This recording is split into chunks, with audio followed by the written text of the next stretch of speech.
नमस्कार, सुस्वागतम है आपका अपना जिला में। अपना जिला के खबरों के सेक्शन में आपको बताएंगे कैसे मेरठ पुलिस की बड़ी कार्रवाई में 31 जुआरी पकड़े गए। मैं हूं के और अपना जिला की टीम के साथ आइए नजर डालते हैं अब तक की हेडलाइंस पर। बीजेपी नेता के होटल में चल रहा था जुआ, एसएसपी डॉक्टर विपिन ताड़ा का चला हंटर, खुद एसएसपी ने चलाया ऑपरेशन। 31 जुआरी पकड़े, 17 लाख कैश बरामद। इंस्पेक्टर दौराला, उत्तम सिंह राठौर और चौकी इंचार्ज लाइन हाजिर। कई और पर गिरेगी गाज, पुलिस के हाथ लगी एक महत्वपूर्ण डायरी। तमंचा बरामद कराने गई पुलिस टीम पर गो तस्कर एहसान का हमला, पुलिस मुठभेड़ में हुआ घायल, सरदना थाना क्षेत्र का मामला।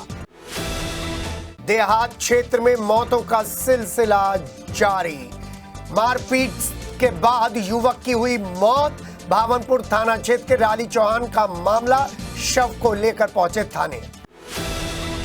प्राथमिक विद्यालयों में क्या व्यवस्था हो चुकी है धड़ाम। उच्च प्राथमिक विद्यालय कृष्णपुरी की क्लास में सो रही मैडम का वीडियो वायरल, बीएसए के संज्ञान में डाला गया था मामला, नहीं हुई थी कार्रवाई तो दोबारा डाला वीडियो।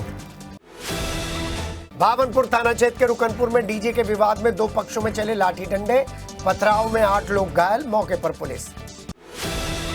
लिसाड़ी गेट थाना क्षेत्र के नूर नगर में चढ़त के दौरान आतिशबाजी में एक व्यक्ति झुलसा, दो पक्ष आए आमने सामने, पुलिस ने संभाला मोर्चा। सक्रिय सदस्यों को मजबूत करने के बाद 27 का रास्ता और हो जाएगा साफ। ऊर्जा राज्य मंत्री डॉक्टर सोमेंद्र तोमर ने कहा, कत्लेआम करने वाले मुगलों और अंग्रेजों का बहुत हो चुका गुणगान, अब देश के लिए शहादत देने वालों का होगा मान। और नौचंदी मेले की तैयारियों को लेकर जिलाधिकारी वीके सिंह ने ली संबंधित अधिकारियों की बैठक। नौचंदी मेले की तैयारियों को लेकर दिए जरूरी दिशा निर्देश, कूड़े के ढेर और साफ सफाई को लेकर किए गए कामों की समीक्षा। और खबरों का आगाज कर रहे हैं ताजा तरीन बुलेटिन में उस टीम वर्क से जो टीम वर्क हमारे सामने आ रहा है, और इस टीम वर्क के टीम लीडर हैं डीआईजी कलानिधि नैथानी और एसएसपी डॉक्टर विपिन ताड़ा। मुहिम बिल्कुल साफ है, नई पीढ़ी को बचाना है। इसी खबर से आगाज कर रहे हैं क्योंकि डीआईजी कलानिधि नैथानी और एसएसपी डॉक्टर विपिन ताड़ा नई पीढ़ी को बचाने के लिए जुआरियों के खिलाफ, नशेड़ियों के खिलाफ लगातार मुहिम चला रहे हैं। डीआईजी के आदेश पर जुआरियों के खिलाफ लगातार कार्रवाई होनी शुरू हो चुकी है, लेकिन डीआईजी कलानिधि नैथानी के आने से पहले एसएसपी डॉक्टर विपिन ताड़ा ने अपने कार्यकाल की शुरुआत में ही एक बड़ा काम किया था, और अब दूसरा बड़ा अभियान जुआरियों के खिलाफ। गढ़ रोड का होटल हारमोनी में चल रहा जुआरियों का गोरख धंधा तो आपको याद है, जिसके खिलाफ एसएसपी डॉक्टर विपिन ताड़ा ने अभियान चलाया था। वो पहला अभियान था, और अब दूसरा अभियान दौराला थाना क्षेत्र के मेरठ मुजफ्फरनगर क्षेत्र की सीमा के दादरी का एक होटल जिसका नाम है राजा रानी, उसमें भी एसएसपी डॉक्टर विपिन ताड़ा ने एक अभियान चलाया है। पहला होटल भी बीजेपी के कद्दावर नेता का था, नाम आपको मालूम है ना, और दूसरा होटल भी बीजेपी के बड़े नेता का है, और बीजेपी के इस नेता के परिवार का एक सदस्य जिला पंचायत सदस्य है, और बीजेपी का ये नेता एक कद्दावर फायर ब्रांड की हर रैली में देखा जाता है। होटल हारमनी में किस तरीके से आरोपियों की गिरफ्तारी की गई थी, दबाव के बीच में, ये बात सबको मालूम है। एसएसपी डॉक्टर विपिन ताड़ा ने सभी दबावों को दरकिनार करते हुए तब भी केस दर्ज कराया था, और अब भी रात 2 बजे खुद डीआईजी कलानिधि नैथानी के आदेश पर छापेमारी की कार्रवाई को लीड करते हुए 31 जुआरियों को गिरफ्तार किया है, 17 लाख कैश बरामद किया है, और इंस्पेक्टर दौराला, उत्तम सिंह राठौर, चौकी इंचार्ज पवन कुमार को बिना देरी किए लाइन हाजिर कर दिया है। आपको बता दें, इस पूरी कार्रवाई को एसएसपी डॉक्टर विपिन ताड़ा ने एसपी क्राइम और सीओ दौराला के साथ मिलकर खुद ही अंजाम दिया था, क्योंकि आपको मालूम है ना किस तरीके से चाइनीज मांझे के खिलाफ अभियान टाइम फिस हो गया। किसके अंडर में चल रहा था सबको मालूम है। आपको मालूम है ना दिवाली पर किसके यहाँ सबसे ज्यादा गिफ्ट पहुंचे। इन सब बातों से शायद एसएसपी और डीआईजी भी अनजान नहीं है और इसीलिए एसएसपी डॉक्टर विपिन ताड़ा ने छापेमारी के दौरान पूरी गोपनीयता बरती और छापेमारी के दौरान 60 से ज्यादा जुआरी मौके पर बताए जा रहे थे, जिसमें से आधे लोग अपनी कीमती गाड़ी छोड़कर पुलिस को देखकर भाग खड़े हुए, खेतों में कूद गए। पुलिस टीम ने बड़ी मुश्किल से 31 जुआरियों को दबोच लिया। पुलिस टीम का एक और गुड वर्क है, अगर पुलिस ने हिम्मत की तो उस डायरी पर वो ज़रूर पुलिस कॉन्फ्रेंस में पीसी में बताएगी, जिसमें कुछ पत्रकारों के, कुछ पुलिस वालों के नाम हैं जिनको महीना और हफ्ता जाता था। ऐसा पुलिस सूत्र बता रहे हैं, हम नहीं बता रहे हैं, क्योंकि हर महीने की रकम उसमें नोट डाउन की गई थी। ये भी बताया जा रहा है भाजपा नेता आकाश मोटला का ये होटल सुबह से लेकर रात तक टेबल लगाकर जुआ खिलाने का मुफीद अड्डा था। जुआ खेलने वालों को शराब और शबाब की व्यवस्था भी उपलब्ध कराई जाती थी। ऐसे आकाश मोटला के इस होटल राज रानी पर इल्ज़ाम लगाए जा रहे हैं। इस होटल पर 1.5 साल से जुआ खिलाया जा रहा था, लेकिन एसएसपी के नीचे के सभी अधिकारी इससे अनजान हों, ये कैसे संभव है? इस कार्य को चलवाने वाले थाना प्रभारी उत्तम सिंह राठौर और एसआई संजय द्विवेदी, दादरी चौकी इंचार्ज पवन कुमार, इंस्पेक्टर का कार खास पुष्पेंद्र का नाम हर कोई जानता है, लेकिन वो लोग नहीं जानते जिनको कार्रवाई करनी थी। और शायद इसीलिए एसएसपी डॉक्टर विपिन ताड़ा ने इस कार्रवाई को गोपनीय रखते हुए खुद ही ये काम किया है। हाँ, वो बात अलग है कि बाद के अधिकारी जिनको शहर की जिम्मेदारी है वो भी पहुंच गए थे। थाना प्रभारी उत्तम सिंह राठौर, चौकी इंचार्ज के खिलाफ कार्रवाई तो हो गई है। अब देखना यह है जो बाकी के पुलिसकर्मी हैं जिनका नाम सामने आ रहा है, उनके खिलाफ भी पुलिस के उच्च अधिकारी क्या कार्रवाई करते हैं। वैसे तो कानून के जानकार कहते हैं कि लाइन हाजिर कोई कार्रवाई नहीं है। ऐसे इंस्पेक्टर को तो सस्पेंड करना चाहिए जो नई पीढ़ी को जुए की और नशे की लत लगवाने में प्रमुख रोल प्ले कर रहा है। आपको बता दें, उत्तम सिंह राठौर का नाम ही उत्तम है। पिछले साल दिवाली के पर्व पर भी मुख्यमंत्री योगी आदित्यनाथ के पॉल्यूशन फ्री एटमॉस्फेयर को बनाने की जो मुहिम थी, उसको उत्तम सिंह राठौर ने ही पलीता लगाया था और उच्च अधिकारियों को समझाने की कोशिश की थी। अपने क्षेत्र में उत्तम सिंह राठौर ने खुलेआम पटाखे बिकवाए थे और साथ ही साथ अधिकारियों को अंधेरे में रखा था। हाँ, वो बात लोगों को समझ में नहीं आ रही कि उत्तम सिंह राठौर से जो ठीक ऊपर के पहले और दूसरे नंबर के अधिकारी हैं, क्या उन्हें भी नहीं पता चला कि यहाँ पर पटाखे बिक रहे हैं, यहाँ पर जुआ खिलाया जा रहा है, इस होटल में देह व्यापार हो रहा है। ये ही बड़ी बात है। अपने अधिकारियों के आदेशों को उत्तम सिंह राठौर नहीं मानते थे। दौराला और सकौती बाजार की सभी दुकानों पर बिकने वाला पटाखा इस बात की गवाही दे रहे थे उस टाइम। फिलहाल तो उत्तम सिंह राठौर और दूसरे पुलिसकर्मी अब रडार पर आ गए हैं। सभी कानून के जानकार और क्षेत्र के निवासी इनके सस्पेंशन की मांग दबे ज़बान कर रहे हैं, लेकिन सिटी हलचल चैनल ने तब भी ये खबर दिखाई थी, अब भी इस खबर को दिखा रहे हैं, इसलिए क्योंकि मुख्यमंत्री योगी आदित्यनाथ जीरो टॉलरेंस की नीति लेकर चल रहे हैं, जीरो करप्शन की नीति लेकर चल रहे हैं, ट्रांसपेरेंट गवर्नेंस की नीति लेकर चल रहे हैं, और उसमें उत्तम सिंह राठौर और पवन कुमार जैसे जो पुलिसकर्मी हैं वो लगातार पुलिस की इमेज धूमिल कर रहे हैं। ये भी बताया जा रहा है कि यहाँ पर बहुत सारे होटल भी हैं जिन होटलों में काम हो रहा है। अब होटल के मालिक की बैकग्राउंड समझ लीजिए, हिस्ट्री समझ लीजिए। इनके बारे में बताया जा रहा है कि भाजपा नेता हैं, सत्ताधारी विधायक के बहुत ही खास है, फायर ब्रांड नेता के बहुत ही खास है। इस होटल में पहले भी चोरी का सरिया उतरा था जिसको दबा दिया गया था इन्हीं लोगों की शह पर।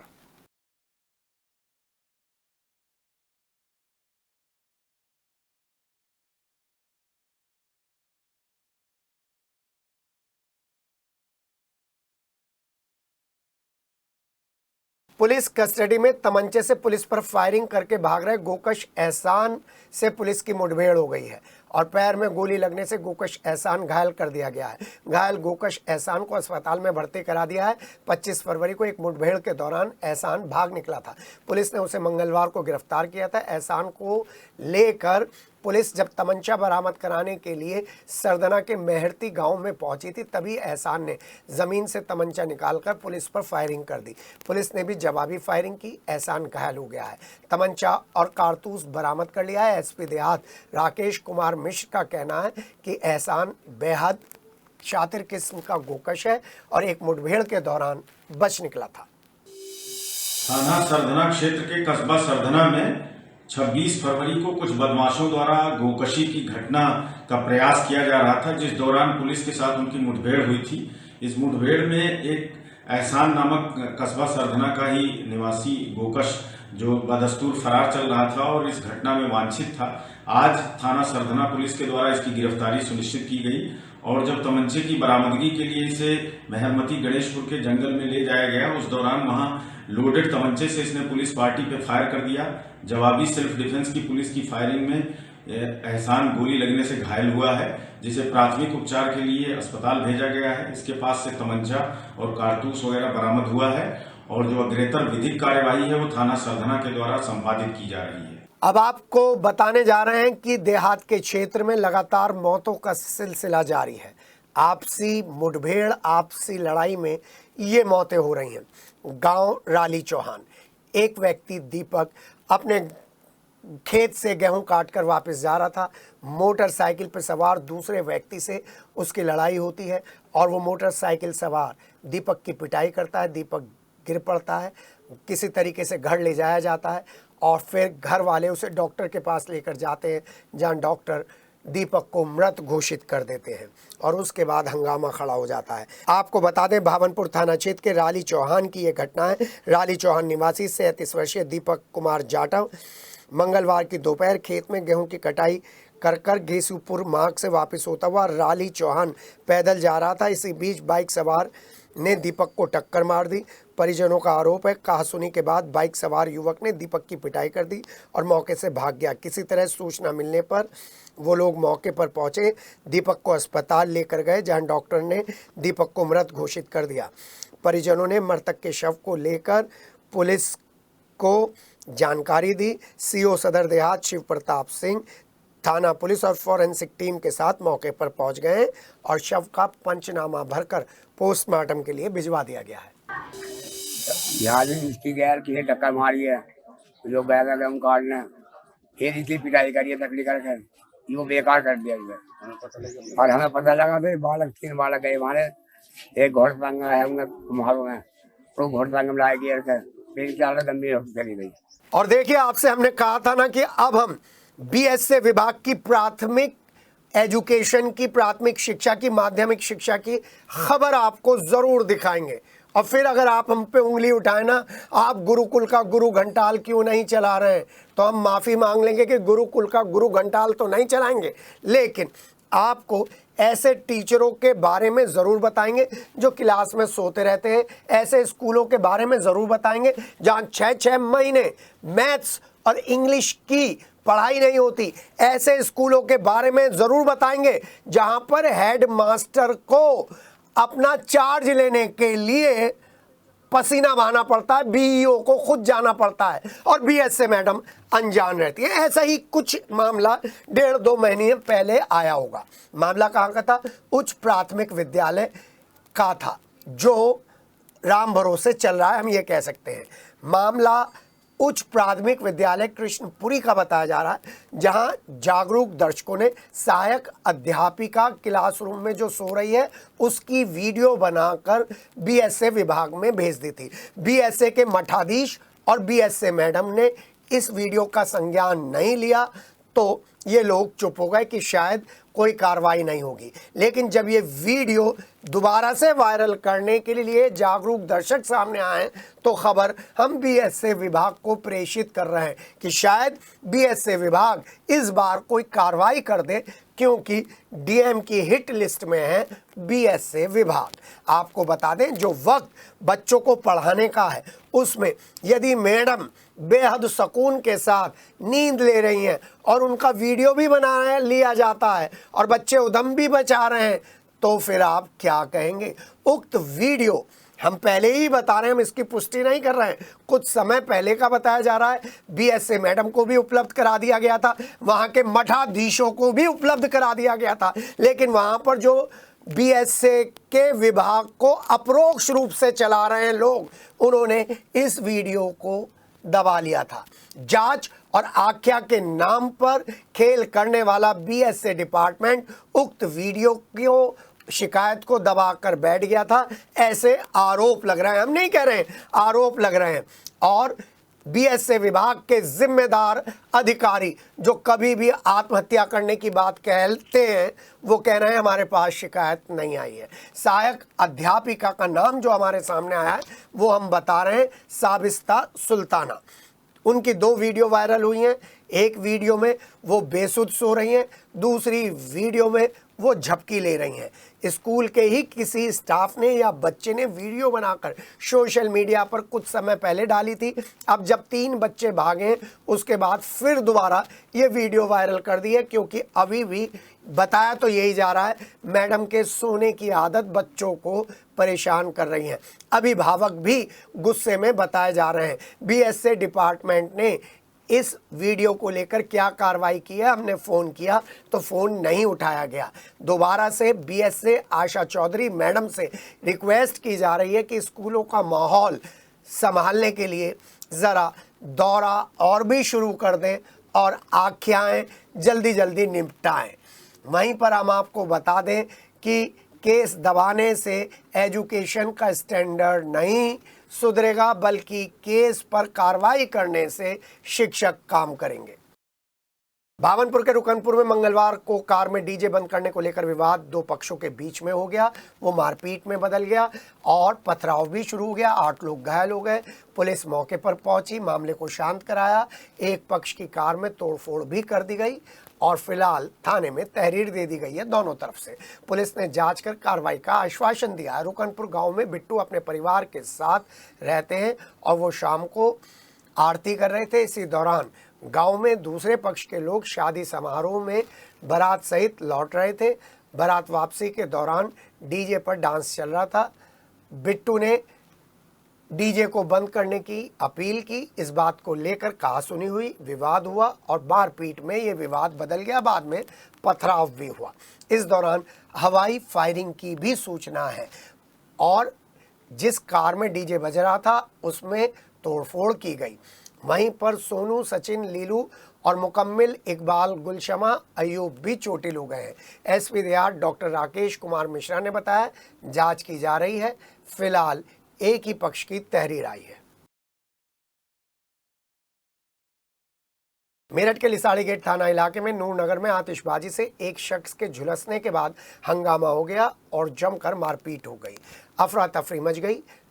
जैसे तैसे स्थिति को संभाला गया। नूरनगर के शिवा महल मंडप में फारूक की बहन शाइस्ता का फरमान के साथ निकाह हो रहा था। विदाई के दौरान बाराती आतिशबाजी कर रहे थे। इसी दौरान मंडप के बाहर रहने वाले एक व्यक्ति के झुलसने की रिपोर्ट आई। उसके बेटे अर्जुन ने विरोध किया और आतिशबाजी बंद करने के लिए कहा, लेकिन बाराती नहीं माने तो दोनों पक्षों के लोगों के बीच में मारपीट शुरू हो गई और दोनों पक्षों ने एक दूसरे के ऊपर गंभीर आरोप लगाए। पुलिस मौके पर है, स्थिति संभाल ली गई है। वो एक आध पटाखा इधर को हो गया हाथ से, वो एक के बड़े में लग गई तो उस लड़के को खूब मारा इन्होंने, ईंट भी मारी, लड भी मारे, होगी भी बजाई, पाइप भी मारे। बीजेपी ने 27 की जीत की राह को आसान करने के लिए सक्रिय सदस्यों को मजबूत करने का प्लान बना लिया है। बाकी की पार्टियां सो रही हैं, शायद दोपहरी ज़्यादा हो रही है, लेकिन बीजेपी ने कमर कस ली है और इसी के तहत रंगोली मंडप में सक्रिय सदस्यों को सम्मानित भी किया गया। और नए सदस्य बनाने का संकल्प भी दिलाया गया, लिया गया। महानगर अध्यक्ष विवेक रस्तोगी को भी सम्मानित किया गया। ऊर्जा राज्य मंत्री डॉक्टर सोमेंद्र तोमर, महापौर हरिकांत अहलूवालिया, राज्य महिला आयोग की सदस्य मीनाक्षी भराला के साथ साथ बीजेपी नेता चरण सिंह लिसाड़ी और दूसरे कई नेताओं के साथ वरिष्ठ नेता अरुण वशिष्ठ भी सम्मानित किए गए। सभी ने अपने संबोधन में बताया कि जितनी भी योजनाएं बीजेपी सरकार में आई हैं वो गरीबों तक पहुंची हैं और गरीबों तक पहुंचेंगी।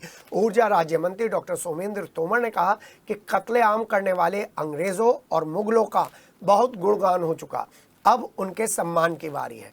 देश के लिए प्राण न्यौछावर जिन लोगों ने किए हैं उनके मान सम्मान की बारी है। महानगर अध्यक्ष विवेक रस्तोगी ने कहा संगठन का बड़ा महत्व है और बड़ी ताकत संगठन को सक्रिय करने से मिलती है। भारतीय जनता पार्टी कार्यकर्ता आधारित पार्टी है और हम लोग सिर्फ चुनाव के समय ही नहीं, ये पार्टी की एक हमेशा चलने वाली प्रक्रिया है जो हम लोग हमेशा संगठन को, और संगठन सर्वोपरि है, संगठन का कार्यकर्ता ही हमारी ताकत है।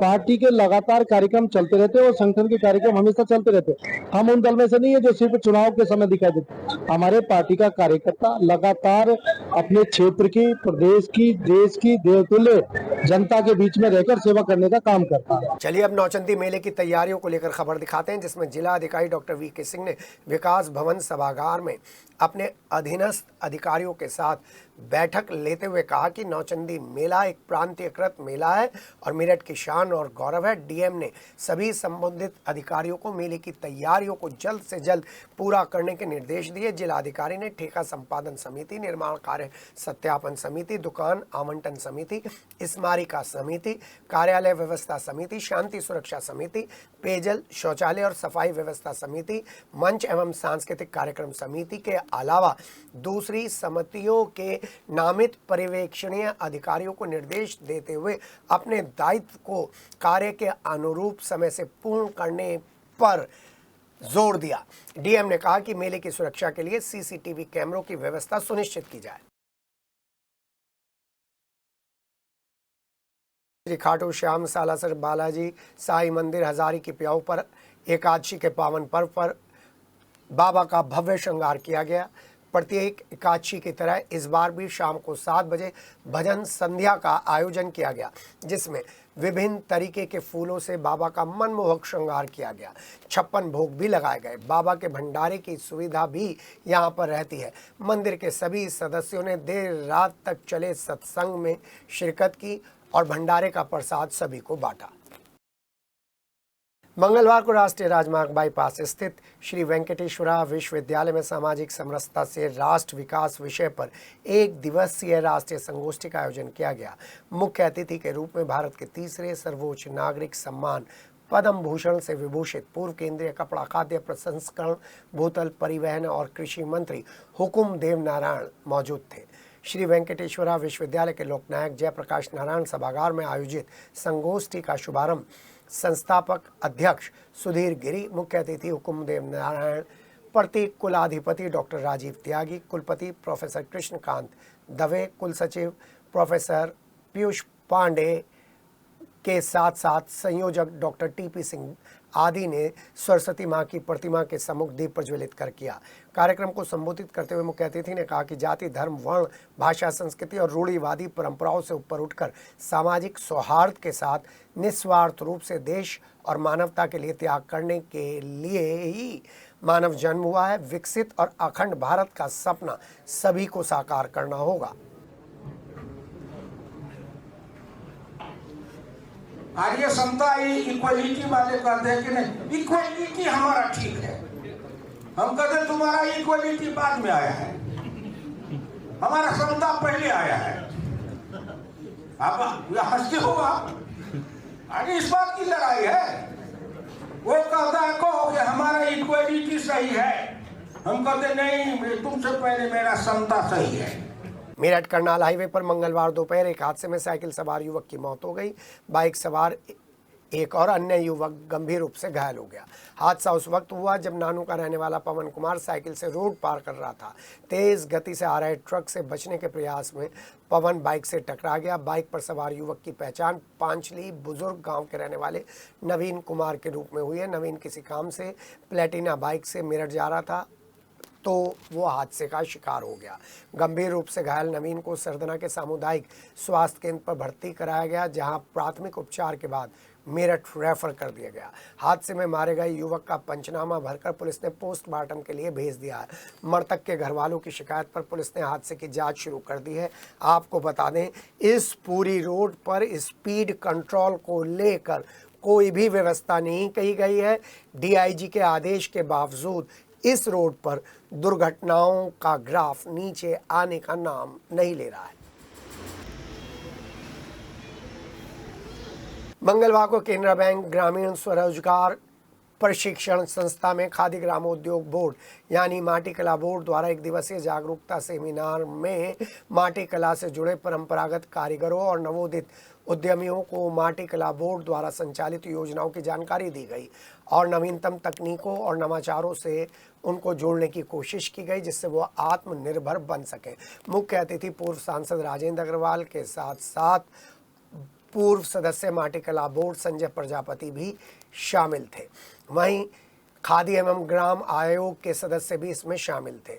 मुख्य अतिथियों ने लाभार्थियों को संबोधित करते हुए माटी कला की महत्वता, स्वरोजगार के अवसर और सरकारी योजनाओं के लाभों के बारे में विस्तृत जानकारी देते हुए बताया कि ये कितने ज़रूरी हैं। पूर्व सांसद राजेंद्र अग्रवाल ने माटी कला बोर्ड द्वारा संचालित योजनाएं जैसे कार्यशील पूंजी ऋण, आधुनिक चौक वितरण, प्रशिक्षण कार्यक्रम, विपणन सहायता इत्यादि विषय पर प्रकाश डाला और बताया किस प्रकार पारंपरिक माटी कला उद्योग को आधुनिक उपकरणों और तकनीकों की सहायता से प्रतिस्पर्धा में उतारा जा रहा है। मेरठ विकास प्राधिकरण की विभिन्न योजनाओं में संपत्तियों को खरीदने में लोग अब रुचि दिखाते हुए नजर आ रहे हैं। शताब्दी नगर की एयरपोर्ट एनक्लेव योजना हॉट प्रॉपर्टी बनी हुई है। विकास प्राधिकरण ने 27 जनवरी से विभिन्न योजनाओं में पहले आओ पहले पाओ की तर्ज पर फ्लैट आवंटन 31 मार्च से शुरू किया था। इन फ्लैटों को 8 साल पुरानी दरों पर ही खरीदा जा सकता था। अभी तक 40 करोड़ से अधिक फ्लैट बिक चुके हैं। सबसे ज़्यादा फ्लैट एयरपोर्ट एनक्लेव में खरीदे गए हैं। कीमत 27 करोड़ बताई जा रही है। वहीं मेरठ ही नहीं, दिल्ली, गाजियाबाद, नोएडा, फरीदाबाद, गुड़गांव के खरीदारों ने भी इन संपत्तियों को खरीदने में अपनी रुचि दिखाई है।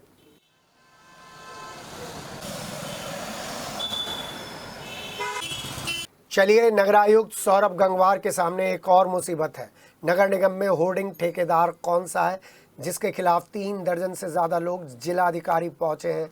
नगरायुक्त को खुद समझ लेना चाहिए। नाम है ज्ञानेंद्र चौधरी।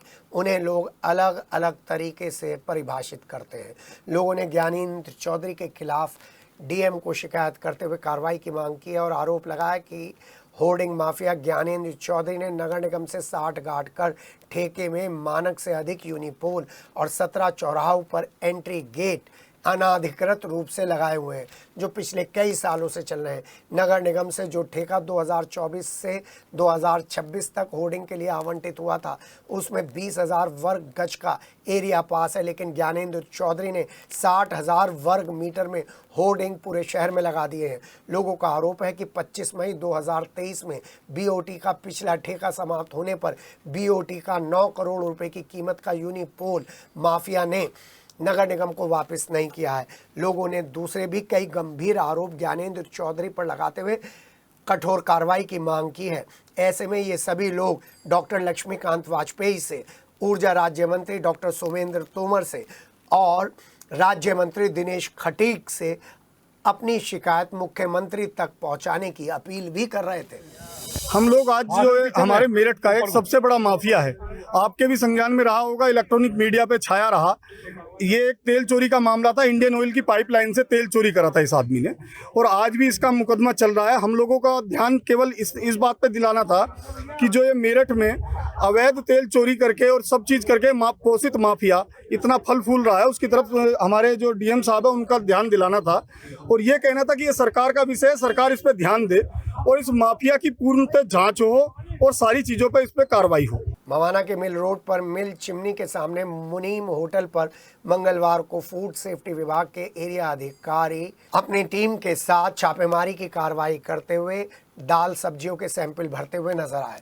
होटल में होने वाली गंदगी पर आला अधिकारियों ने होटल संचालक को फटकार लगाते हुए साफ सफाई रखने के निर्देश दिए। रोशनपुर डौरली का रहने वाला कृष्णपाल सिंह मवाना के मिल रोड पर मिल चिमनी के सामने मुनीम होटल के नाम से खाने पीने का ढाबा चलाता है और ढाबे पर गंदगी ही गंदगी पसरी रहती है। फूड सेफ्टी ऑफिसर के नेतृत्व में ढाबे पर जब ये कार्रवाई की गई तो सभी सैंपल भी कलेक्ट किए गए। बताया कि सैंपल नमूने जांच के लिए लैब में भेजे जाएंगे। फाइनल रिपोर्ट आने के बाद आगे की कार्रवाई की जाएगी।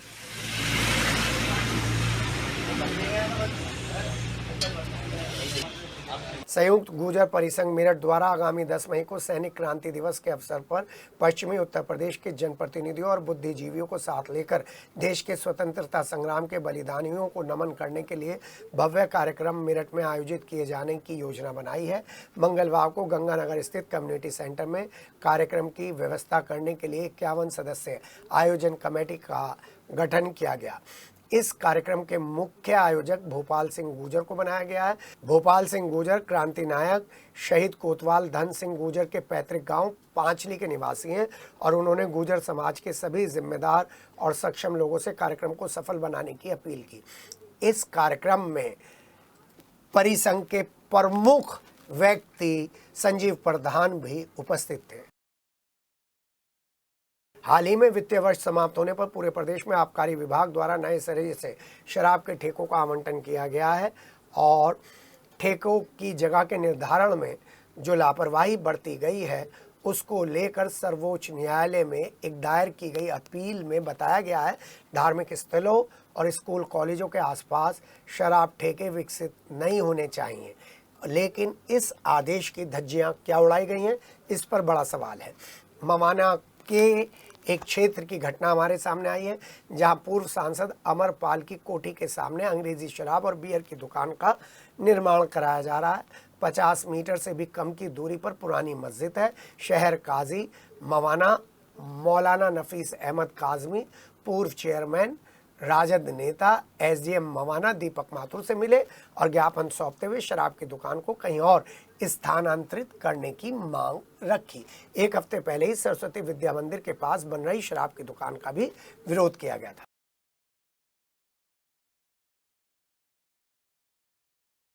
नौचंदी थाना क्षेत्र में 25 दिसंबर को हुए कथित डकैती कांड में नया मोड़ आ गया है। इस केस में मुख्य आरोपी बनाया गया युवक हर्ष ने सनसनीखेज खुलासा करते हुए कहा है कि उस पर जो डकैती का आरोप लगाया गया है वो पूरी तरह से एक साजिश का हिस्सा है। हर्ष ने दावा किया है कि वो स्पोर्ट्स कारोबारी की बेटी से प्रेम करता है और अब दोनों ने मंदिर में शादी भी कर ली है। हर्ष और स्पोर्ट्स व्यवसायी की बेटी ने मंगलवार को एसएसपी कार्यालय पहुंचकर सुरक्षा की गुहार लगाई है।